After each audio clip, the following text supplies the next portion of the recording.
Hello guys, my self doctor Himanshu Dhawan और आज इस वीडियो में बेसिकली एक कमेंट के ऊपर बात करूंगा।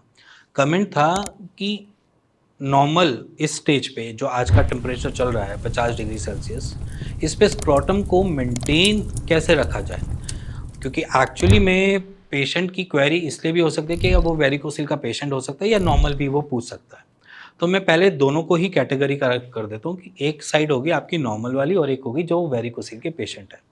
तो नॉर्मल वाली कैटेगरी में मैं आपको पहले समझा देता हूँ कि अगर आपका टेम्परेचर बाहर आउटसाइड को कुछ भी है तो बॉडी के पास अपने पास खुद की पावर है कि जिससे वो अपने स्क्रॉटम को मेंटेन कर सके। हमारे स्क्रॉटम का टेम्परेचर होना चाहिए 35 डिग्री सेल्सियस। तो इतना अगर वो मेंटेन रख पा रहा है तो वो आपको हैंगिंग भी देगा और कॉन्ट्रैक्शन भी देगा। तो इट्स ओके। जब तक आप ओके हो तब तक उसको मेंटेन करने की कोई ऐसा नेसेसिटी या ज़रूरी चीज़ नहीं लगती हमें। बट अगर आप वेरिकोसील के पेशेंट हो तो वेरिकोसील के साथ सबसे बड़ी प्रॉब्लम जो आती है वो यही आती है कि वहाँ पर हैंगिंग बहुत ज़्यादा पड़ती है, क्योंकि आउटसाइड का टेम्परेचर इतना गर्म होता है जिसकी वजह से वहाँ पर लटकन ज़्यादा मिलती है। और जब लटकन ज़्यादा मिलती है तो हमें उसको मेंटेन करके रखना पड़ता है कि वो हमेशा ज़्यादा लटके ना, क्योंकि जितना वो लटकेगा उतना आपका वेन्स के ऊपर टीयर होना स्टार्ट हो जाता है और वहाँ पर उतने ही रिफ्लक्सेस बढ़ने चालू हो जाते हैं। जितने वहाँ पर रिफ्लक्सेस बढ़ेंगे वहाँ पर इन्फ्लेमेशन बढ़ेगी और इन्फ्लेमेशन से आपको दिक्कतें ज़्यादा मिलेंगी।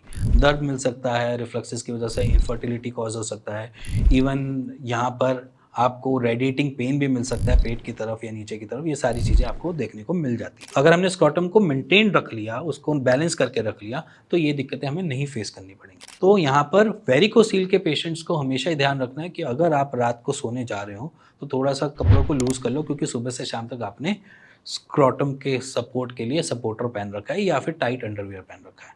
तो वहाँ पर आपने सपोर्ट देने के लिए कुछ ना कुछ रिक्वायरमेंट होती है, तो इसलिए आपने दिन के टाइम डे टू डे के जो काम होते हैं उस टाइम ने सपोर्टर पहन के रखा। उसके बाद जब रात के टाइम आए तो आपने उसको फ्री कर दिया। एक तरीके से जो सपोर्टर है उसको या टाइट अंडरवियर को निकाल के आपने बॉक्सर शॉर्ट्स पहन के रात को सोने लग गए। अब दूसरी कंडीशन होती है कि हम डेली बेसिस पे उसको और किस तरीके से मैनेज कर सकते हैं। तो देखो, सिंपल सी बात है, जैसे हम शाम को फ्री होकर आते हैं या नॉर्मली हम अपने घर पे वापस आते हैं ड्यूटी आवर्स के बाद, तो हमारे पास थोड़ा सा टाइम होता है, कुछ लोग उसमें नहाते धोते भी हैं। तो उस मोमेंट पे भी आप एक काम कर सकते हैं कि एक बड़े टब में सिट्स बाथ लेकर थोड़ा सा रूम टेम्परेचर पे पानी लेकर, जो हमारा नॉर्मल टैप वाटर आता है, रूम टेम्परेचर पे पानी लेकर उसके अंदर बैठ सकते हैं, जिससे आपका स्क्रॉटम जो है वो थोड़ा सा ठंडक ले सके, जिससे उसकी फंक्शनैलिटी बढ़ सके। तो यहाँ पर आप ये 2 काम आराम से कर सकते हैं, जिससे आपके स्क्रॉटम का टेम्परेचर मेंटेन रहे।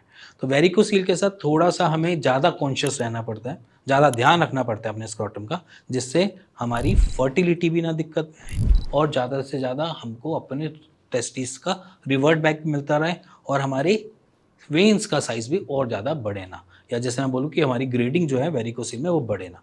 तो इसीलिए सपोर्टर पहनना भी ज़रूरी है, सपोर्टर उतारना भी ज़रूरी है। इसके साथ-साथ सिट्स बात करना भी ज़रूरी है और अपनी डाइट पे भी ध्यान रखना ज़रूरी है।